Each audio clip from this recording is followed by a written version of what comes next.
Hello, I'm Paul Jermain, your host for Smart Boating. As you know, if you watched the show before, we cover a wide variety of topics, from man overboard to insurance. And the general idea is to provide you with some information that will help you make smarter decisions and have more fun in the water. Today's show is right up that alley. We're going to be talking about weather with an expert in that area. His name is Bryce Williams, and he's out of the National Weather Service office in Norton, Boston area. Welcome, Bryce. Hi, Paul. Thanks for having me. Good to see you. We've got a really interesting show here today. But before we get into it, can you tell people a little bit about your background in weather? Sure. So I started out as a very young child interested in weather, as a lot of meteorologists do. And some of my earliest memories were hiding in the closet when we had a severe thunderstorm warning or a tornado warning in Texas. And that passion I pursued that passion in undergraduate school at Mississippi State, and I got my master's in atmospheric science at the University of Alabama in Huntsville, Alabama. So after that, I quickly joined the National Weather Service out in Spokane, Washington, and then recently moved here to Boston to join the Weather Service office here. So it's been a long journey. Wow, that's great. Well, you've picked up a lot of experience working with weather, so you're just the right guy for the show today. So let's get right into it. All right. It's a big topic, weather. You can spend days, you can spend weeks, years, right? But we've only got a half hour, so we'll cover the highlights. And I thought what we could do is share with people basically how weather works. We've got a couple of graphics here that would help with that story, right? Certainly. If we can go to the first graphic, I've definitely got one. So we kind of want to zoom out and see, how does weather start? What drives the weather? Yes. And the answer to that is pretty simple. It's the sun. As you see here, the sun's rays are what heat the surface of the earth. And so the lowest layer of the atmosphere is called the troposphere. That's where all the weather happens. Right. And so as the sun hits that, it heats the air up. Air likes to rise, and so air begins to rise and circulate. Okay. And it causes what's known as these global circulations. And on this next graphic here, you can see how that kind of works. Okay, and we know that, that it's going to work differently at the equator than it is at the two other ends of the globe, right? Exactly. So like you see here, at the equator, we're going to have more insulation, we call it, so more heat reaching the surface versus the poles. So up at the poles, you get less because the sun's rays aren't coming in as perpendicular as they are at the equator. Right. Because of that, we get differential heating, or heating of the surface differently across the globe. Okay. In addition, water heats up less quickly than the land. Right. So all this together means that we kind of have all these undulations rotating of columns of air, and you see here, at the equator that it rises and it moves up to the subtropics and sinks and causes these areas of what are known as high pressure and low pressure. You may have heard of highs and lows. We've seen them on a weather map. Yes. And so these, we have these all across the globe, and the atmosphere is always trying to bring itself back to balance. Really? Okay. So you can see how this map here shows we have This is a snapshot, this right? is a snapshot of one moment in time. So it's not always going to look like this. Right. We have high, for instance, on this map, you see a big low pressure system over the Texas or the Southwest. Yes. High pressure over the Atlantic. That's just one snapshot. We kind of have an idea that low pressure means stormy weather. High pressure typically means good weather. Okay. So if you just want to get a good snapshot, you're heading out, look at the highs and lows. And if you're near a high pressure, you're typically going to be in better shape. Oh, that's good to know. So look for the high pressure. Yep. Okay. Well, I get this next graphic because a lot of people say, that sounds pretty simple, pretty straightforward. Get the heating, the air rises, it moves around. Doing a forecast must be like shooting a fish in a barrel, right? What's the scoop here? Like even this graphic we have up here shows that you go out 3 days, you get quite a margin of error possible, right? Yes, I wish it was that simple, but unfortunately it's not. It's a very complicated process, simply because there's so many things that go into making the forecast. So imagine it like a recipe. There's so many ingredients, and if one of those ingredients is off by even a little bit, it can throw off the whole thing, the whole end product. Yes. So for instance, here you can see this graphic is kind of showing the amount of error in storm location that we can get even 3 days out. So if we're tracking a nor'easter, say, 3 days ahead of time, we may be 200, 300 miles off of exactly where that storm center is going to be. I see. And the biggest reason for this is typically problems with our observations of what's happening right now. Basically, Okay. what meteorologists call initial conditions. And so if these are wrong, and those wrong observations go into the equations that we use, that's going to throw everything off. And that problem gets bigger and is exacerbated with time. So the farther out in the forecast we go, the bigger those errors are going to get. And you can kind of see that on this next graphic. Yeah, it doesn't have to be very much, right? You could be 5 degrees off on the initial measurement of the temperature, and it has big ramifications with the overall picture, right? Exactly. Say we think it's 85 in Boston when it's actually 90, and put that into our calculations, and that's going to throw a lot of things off, not just the temperature forecast, but the storms and rain and thunderstorms and such too. Yeah. So it's a multivariate equation, which results in different line patterns like these, right? Exactly. You may be familiar with what are known as spaghetti plots. This is what this is called, and we see these during the tropical season, during the hurricane season. Yeah. This is an example showing a hurricane track forecast, and you can see in the bottom right here where the line starts, the lines are much closer together. There's much less spread because we're earlier in time. The farther we go out in time, 2, 3, 4 days, the more differences there are in each perturbation of the forecast. So you see that they spread out and they get farther, and we get less certain of exactly what's going to happen. Right. So occasionally you'll get a big miss like this picture here. Right? Yes. So this is kind of one of the infamous example of a time when our forecast models kind of didn't really have a grasp on it because of a lot of different factors. But one of the things was not enough data, not enough good data to bring into those models. This is known as Hurricane Sandy, or Superstorm Sandy, as many people may remember it, and it came up the East Coast, and you can see it here to the east of Florida. And as it made it its way up the East Coast, our models were thinking initially it was going to turn out to sea, and of course everyone knows that it eventually hooked left back into New York City and caused a bunch of damage and destruction. So it's definitely not a science that's totally finished. We're always learning, and it's something that we're always advancing in. Well, you know, there's some primary families, if you will, of clouds that can help somebody understand what's going on. So someone's heading out, particularly in a smaller boat, 19-foot Mako, 16-foot Will, or whatever. They may have electronics, not have them on. They may not have an electronics. But there's a lot of things they can observe through the clouds and the wind direction that will help them out. And this is kind of an interesting shot because it's, you know, the old expression, sailors take red sky at night, the sailors take warn, or something to that effect. So there's a lot you can get from just a visual observation of your surroundings. And so that everybody's kind of familiar with that saying, and it actually has a lot of merit. So it's a red skies at night, sailors delight. Right. Red skies in the morning, sailors take warning. And there's a meteorological basis for that. Because we know up here in the mid-latitudes, our weather systems typically move from west to east. And so at night, when the sun is setting in the west, it rises in the east, sets in the west. So when it's setting in the west, that means that it's illuminating clouds to the east. That's beyond to your east, so the storm's leaving. That's why that would be happy. You know, the storm is gone. In the morning, red skies in the morning, the sun is rising in the east, illuminating clouds to the west. So it's coming. The storm's coming towards you. That's why it would be red in the morning. And so that's just kind of an old saying that people reliable, hear, but it's very reliable. It really is, and it's based on things based in meteorology. Let's talk. We've got these 4 major categories. This one is the highest level clouds? Yes. So I wanted to talk a little bit about what kind of clouds can tell you maybe what's coming.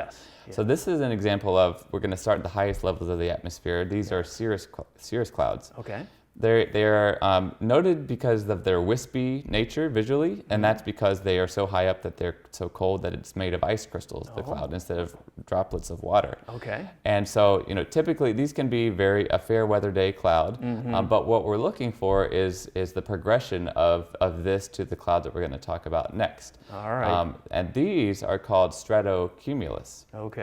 Sorry, cirrostratus. Cirrostratus. And so what happens is we're looking for a progression from cirrus to cirrostratus. This is basically a thickening and lowering of the clouds. So if you're starting to see the cirrus get thicker to where you're not able to see any more blue sky, and they're starting to seem lower and they're starting to lower down, that is an indication that what's known as a warm front is moving through, or is about to move through, and that is a harbinger of unsettled weather, of stormy weather to come. And we'll talk a little bit about that later, but cirrus to cirrostratus is something that typically means weather's on the way. Okay, that's something you can observe and anticipate what's cooking. Exactly. Now that's on the, we're talking a time scale of hours ahead of time with those. With this next cloud, the towering cumulus clouds, we're talking severe weather or stormy weather is imminent in the next half hour or less, right, depending right on how close you are. Yeah. So we're looking for these tall, vertically stacked clouds, very puffy typically, and that's because of these thunderstorms have these updrafts. That's basically the rising air in the middle. That's the lifeblood of the storm. Yes. Makes them very tall, and that's what makes them notable as thunderstorms. And so if you see these on the horizon, you know that you should be trying to go into harbor or avoid them as best you can. That's bad news right there, right? Yes. And how about this one? This is kind of a lot of information on this slide, but if we start in the top right-hand corner there, sure. Shelf cloud. Sure, so this next cloud is called a shelf cloud, and it is associated with a thunderstorm. And what happens is, if you look in the top right-hand corner, how this works is we have the updraft that I talked about. The red arrows on this graphic are showing the warm rising air feeding the thunderstorm, while the blue arrows are showing cold air and rain that is falling through the storm. And what this does is this hits the ground and then spreads out very quickly as what's known as a gust front. Basically a really windy, 10 to 15 minutes that you're going to experience. And so on the front of this gust front is what's known as a shelf cloud. And you can see examples of these on the left here. These two leftmost images are what you might see if a shelf cloud is approaching. And what that's going to tell you is that you need to batten down the hatches and get ready for some strong winds, because shelf clouds mean strong winds are incoming. Now, if you're looking at a radar, which we're going to talk about here in a minute, this image on the bottom right is what you would see, kind of a linear line of storms headed towards you. You know that strong winds are on the way. Yeah, okay. Now, speaking of wind, that's another thing you can be aware of. And in the right-hand portion of this graphic, it shows how winds can come together, fronts can come together. Exactly. So even if you, again, don't have too much equipment, just from observing the wind direction and especially changes in the wind direction, can tell you a lot about what to expect in the next hour or so. So we know, see on the graphic on the right here, we have the big L is our low pressure system, our storm system. And behind the warm front, which is the red line, we have the southerly warm air. So if you're experiencing warm air out of the south, you're probably behind a warm front, and what that means is a cold front is probably approaching soon. And what cold fronts do is, when we have the cold air bringing in and clashing with the warm air, that's when we get stormy weather. So you know that if you have southerly warm flow, a cold front and thunderstorms are probably on the way.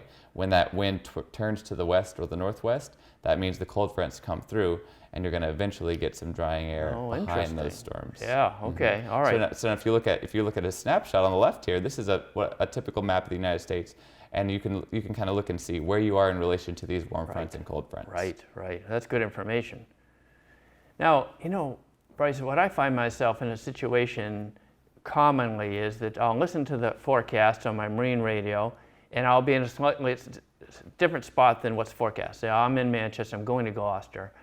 There's a forecast for Salem, which is a couple miles away. And oftentimes I have trouble connecting that forecast information with what's going to happen to me.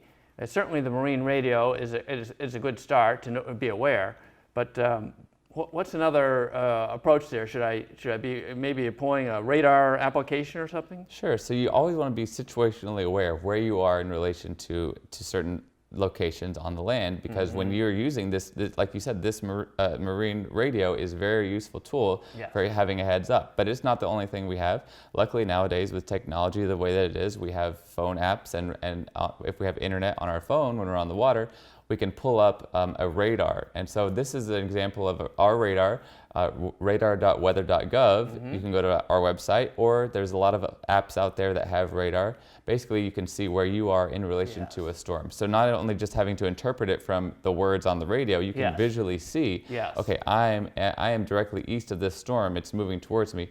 I need to get out of the way or get into harbor quickly. So the radar is a very useful tool. So a smartphone can be very, very helpful. Smartphone is very helpful in these situations. Yeah, good.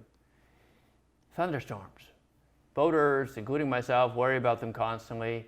It appears from this graphic that there's three underlying components to it, and we're going to dive a little deeper on each of those, right? Exactly. So we typically worry about thunderstorms, especially in the summer months. That's because we have all of these ingredients. So we're going to start with the first ingredient, with the most important, which is moisture. Okay. So every thunderstorm needs moisture. So we fortunately or unfortunately, however you want to look at it, have lots of sources of moisture. We're surrounded by water. So we have the Atlantic Ocean. We also get moisture even from the Gulf of Mexico and sometimes from the Great Lakes. In some instances, it's a lesser extent, but we have moisture available pretty much all around us. All right. So that's never really an issue. Right. So that's component number one. Exactly. The next component, the next ingredient that we need is known as instability. And so as meteorologists, we know a general rule that warm air likes to rise. So when we have an atmosphere where you see this graphic here shows the bottom layer of air is warmer than the layer above it. Yeah. So that's going to mean that it wants to rise. It wants to start lifting. Right. That's instability. Right. And that's when we get those towering cumulus clouds that we saw on the graphic earlier. Now those are two ingredients. We still need a third. Yes. And that is a source of lift, something to kick it off and get it going. Yep. And two of the most common that we see here in southern New England are fronts, warm fronts and cold fronts. So with this graphic here on the right, the image on the right, you see a warm front. And that's what we talked about earlier with the southerly winds. Yes. The warm front comes through and causes those clouds, the cirrus, to turn into cirrostratus and eventually lower down and cause rain. Okay. And then eventually the cold front on the left here comes through and turns wind out of the west or the northwest, and it kind of acts like a bulldozer, pushing that warm air ahead of it and making it lift. That's why we get thunderstorms associated with cold fronts. Wow. Okay.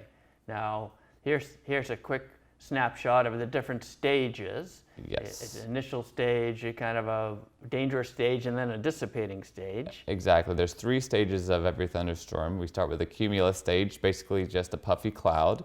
And in the middle image here is the mature stage. That's where the thunderstorm is most potent and most dangerous. You have the red lines meaning the warm air rising and the blue lines indicating the cold air falling, and that's when it's at its peak until eventually that cold air cuts off the warm updraft and it dies in the dissipation stage. Right. And of course, that's not the only component that's dangerous in a thunderstorm. Lightning is super dangerous, right? Lightning is very dangerous. Yep. It's actually the #2 weather killer across the country and even across the world.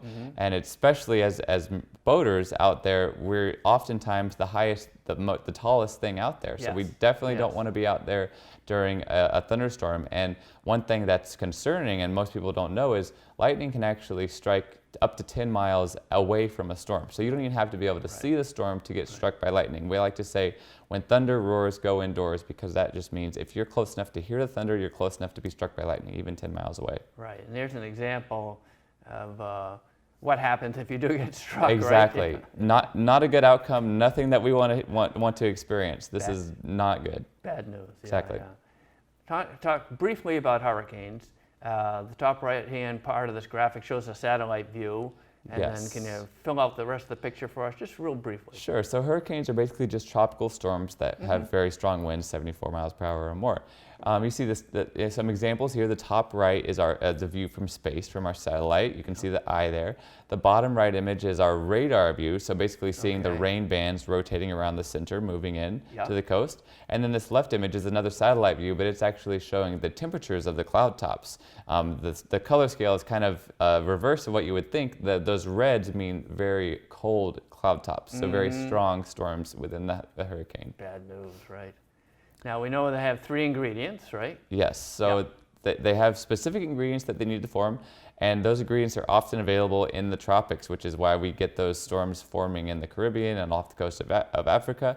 They need the really warm water, 80 degrees Fahrenheit or more. They need the deep tropical moisture, so lots of moisture, and then they need the winds to be light, not turning too much with height. Right, so people see this a lot on TV, the different thunderstorms, and they're probably familiar with the three phases, but it's important to understand that there are three phases. Yes. And I guess you can get a ripple effect. You can get the outcome or the impact of a storm prior to it arriving, right? Exactly. So we do have a progression, so the storm's not just going to pop up and surprise us. We have a progression from a tropical depression, which is the wind speeds, the least wind speeds, then it moves to a tropical storm as it increases to 30 39 miles per hour or more, and then eventually a hurricane at 74 miles per hour. Now, like you said, we don't have to be experiencing the hurricane right here to experience effects from it, like the choppy surf, the bigger waves. We can get those out ahead of the storm 2-3 days in advance, depending on the track of the storm. So you've got to look at the track. If it's headed towards New England, even if it's hundreds of miles away, it can be sending big surf ahead of it. Yes. Whereas if it's headed, perpendicular to us, then we're pretty safe from any choppy swells ahead of it. Okay, all right. Here's another. We're going to be running short on time, unfortunately, shortly here. But I wanted to cover fog because fog is a big issue for people. We got some pictures of fog here, but can you explain a little bit about fog, where it comes from, and how it works? Sure. So in southern New England, oftentimes our foggiest times are in the mornings and in the springtime, because the way that this fog works is you have the warm, moist air flowing over the cold water, and so that brings the air down to its dew point. When the temperature and dew point meet, it forms fog, and so that's why we have so much fog in the spring and at nighttime, because it cools down and the air becomes more saturated that way. I see. Okay. All right. Now, this is a common situation, particularly down east, as they say, up in Maine. They have the perfect conditions for fog. So if you're unfortunate enough to be caught in this fog, as you say, that comes in at certain times of the day and so on and so forth, are there tools that you can use to become aware of it? Certainly. So on our website, I think I have a graphic showing if you have internet access, this is where you can find a satellite view of fog from our website. So there's a link here, and what this next slide shows is an example of even at night, we can see fog oftentimes on satellite. So this is showing some low clouds and some fog, but depending on it doesn't work every time, but depending on the situation, you can oftentimes see how much fog is surrounding you. If you're close to the edge of the bank, maybe you can start heading that way, try to get out of it, or if you're gonna have to just wait around for it to dissipate. Right. How is there any way of judging how long it would take to dissipate during the fog? There's no real rule of thumb because every situation is different. But generally, in the morning as we get towards the mid-morning, that's when it's going to start dissipating. So if it's still 2-3 a.m., you've probably got a while. But as the sun rises and it starts to mix the atmosphere, that's when it starts to dissipate. So the closer to the sunrise or past the sunrise you are, the better chance you're going to be able to get out of it here soon. Okay, all right. Well, that's good to know, particularly if you're stuck in the fog. Exactly, not somewhere you want to be. Now, your National Weather Service, NOAA, has a number of different applications available through the website, right? And we've got just a few here to share with people. This one is an overview of the Weather Service, Marine Weather Service, right? Yes, so basically it's something that you want to check every time before you go out. You want to check the marine zone forecast. So you can see it here under forecast in the marine. This is our website, weather.gov/Boston. And you're going to click this link and it's going to bring up a forecast for whatever zone that you click on the map. So wherever you're headed with your boat, and it'll tell you what the winds, the waves, if we're expecting fog. So that's really the best way to not get caught, is to check the forecast before you go. Right, okay, all right, because it's pretty good, you say, forecast or forward-looking picture of what's going on, so that you avoid the surprises that way. Exactly. Yeah. How about this one here, graphical? Yeah, so this is another way to look at the forecast. If you want to see, if you're planning out a trip and you want to see what the waves are going to do in a certain area or at a certain time, and you want to visually see it, you can go to this website, digital.weather.gov. It'll plot all of everything: wind gusts, wave heights, visibility, so fog, forecast, everything on a map. So if you don't want to kind of see it in text, you can see it visually here. That's nice. That's nice. Very helpful. Again, the idea is to get the forecast before heading out. Exactly, beforehand. I think we've got one more here. All right, and then the last one I wanted to show is these observations that we have from buoys across all of our outer waters and some of our inner waters, and they can see you can see things like wave heights, visibilities, wind speeds, all sorts of information that could help you decide whether or not you want to head out or when and where it would be safest to head in. So again, at weather.gov/Boston, you can find all of this information. Right, so I could get it on my tablet, I could get it on my smartphone, exactly, get it on my home computer. Mobile friendly, so you can get it from any of those devices that you choose. Right, and in general, my understanding is this is the foundation for information that are shared by other weather forecast services. This is the basic data. It is. This coming from these. The Weather Service provides the foundation of all of these forecasts that you see. Why not go to the source, right? Exactly. Yeah. Well, that's we've covered a lot of ground here on weather. A lot of stuff. Just to recap, we've talked a little bit how the weather basically works. Yep. With the heating and then the air rising and the currents and the rebalancing. Mm-hmm. We've talked a little bit about the different cloud formations, the 4 basic groups, right? Yep. And we've talked about observational things that you can do observationally, some of the tools you can use. So it's a lot of ways that boaters can keep safe and have a good time out there. Anything else you'd like to add before we wrap up the show today? That you pretty much covered it, Paul. I want to thank you for having me. I just want to reiterate, that boaters can be proactive in checking things before they head out. Check weather.gov/Boston or weather.gov for any of our locations across the country that you're heading out. There's all sorts of tools and technology that is available to us now on our phones and our computers that can help people stay aware and stay safe when they're out in the water. So weather.gov is a great resource for everybody. Right. Well, thank you for joining me today. Thank you for having me. And thank you, Smart Boating viewers, for joining us. If you have comments, questions, or just want to watch another show, join us at www.smartboatingus.com. Thank you.